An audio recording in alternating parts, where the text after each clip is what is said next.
There has been many events that have happened since my last Senate prediction, from Trump getting shot at a rally to Kamala Harris becoming the presidential nominee for the Democratic ticket. So now it's time to update my 2024 Senate prediction for November.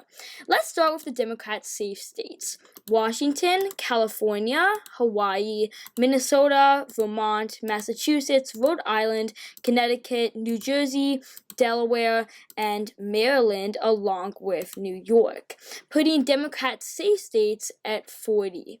Now we're going to go to the Republican safe states: Utah, Wyoming, North Dakota, Nebraska, and Nebraska's special election, Missouri, Tennessee, Mississippi, Indiana, and West Virginia, putting the Republican safe seats at 48.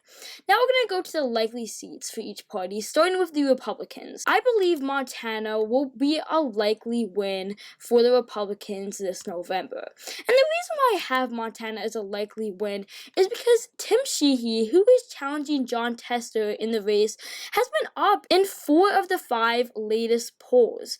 And not just by small margins, by big margins. Sheehy's up by 7, 6, and 5 points, even though he's not an incumbent. And because Montana is a very Republican state, I see this state going to the Republicans by a likely margin. Another state that I have as a likely margin is Texas.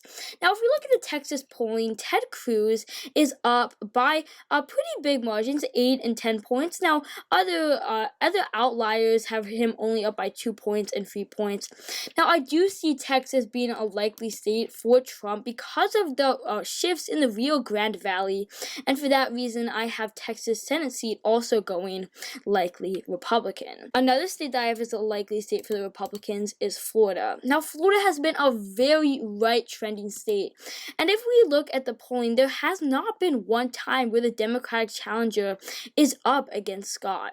And so, for that reason, and because Florida is a very right-trending state, I have this as a likely margin. And now we're going to go to the likely states for the Democrats. We're going to start in New Mexico.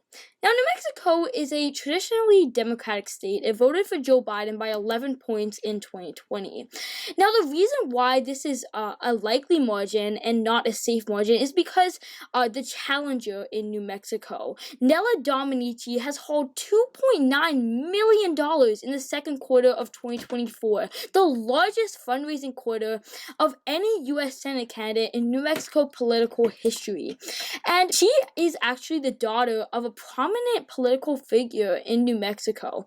And because she's going to have that name ID, I have this as a likely margin. Another likely state that I have is Maine. Now, Maine voted for Joe Biden by 9 points in 2020. I do see Maine becoming a little bit more competitive.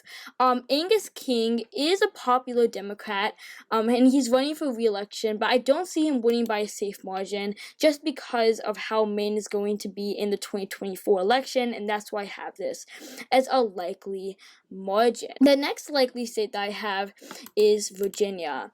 Now, Tim Kaine is the incumbent in Virginia, and there's been a lot of polling out of Virginia, and Tim Kaine has been up pretty consistently by 11 points, 10 points, and so on. The challenger, Cal, is a very good challenger that the Republicans have picked, and he's outperformed the polls in the 2022 election. But just because Virginia is a very Democratic state, I don't think it will be enough to make it actually a really competitive state, so that's why I have this as a likely margin.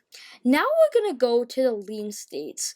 So right now the Republicans are at 51 seats, already have an outright majority, and the Democrats are at 43 seats. So we're going to start with Ohio. Ohio is going to be a lean state for the Republicans. If we look at the polling right now, Trump is up by 12 points, 10 points, 9 points against Harris. But if you look at the Senate polling, Brown is actually up, who's a Democratic incumbent, by 5 points. And I really don't see this being a 17-point split ticket.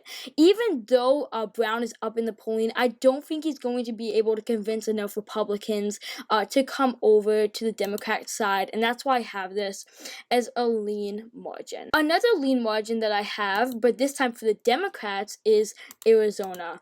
Now, Arizona Pennsylvania has become a swing state. It used to be a pretty reliable Republican state, and Carrie Lake is the Republican on the top of the ticket. But the problem with her is that she has name ID, but very bad name ID. She is very unpopular in the state. If you look at the polls, in a state that really should be a swing state, Gallego is up by 6.7%. And even though I have Trump barely winning this state, I do think that because she's very, very unpopular, I'm actually going to give this to the Democrats by a lean margin. Another lean state that I have is Wisconsin. Now, the reason why I have Wisconsin as a lean state is because of Tammy Baldwin, who is a Democratic incumbent in the state. She won her last election by 11 points in the 2018 midterms. And while I don't see her winning by those big margins, I do see her being able to hold on because she's a popular incumbent by a lean margin. And now we're going to go to the tilt states. So we're going to start with Pennsylvania. I have Pennsylvania as a tilt Democrat state. Now, if we look at the Pennsylvania polling, actually, Bob Casey, who is the Democratic incumbent, is up. And it hasn't actually been a poll that has shown McCormick up. Bob Casey is a very, very popular incumbent. And for that reason, I have the state as a tilt Democrat state. Another state that I have as a tilt Democrat state is Michigan.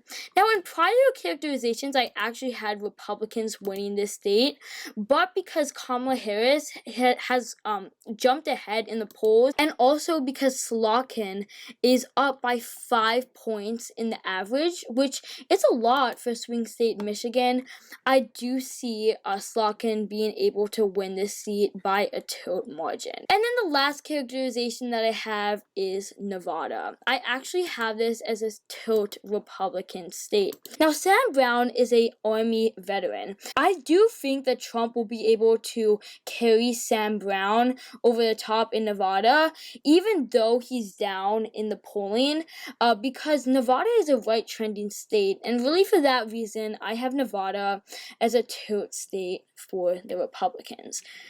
So, there you have it. This is my latest projection. Republicans would win 53 seats to Democrats 47. I hope you guys enjoyed this video. If you did, make sure to smash the like button down below and subscribe. Comment your thoughts or suggestions in the comment section down below.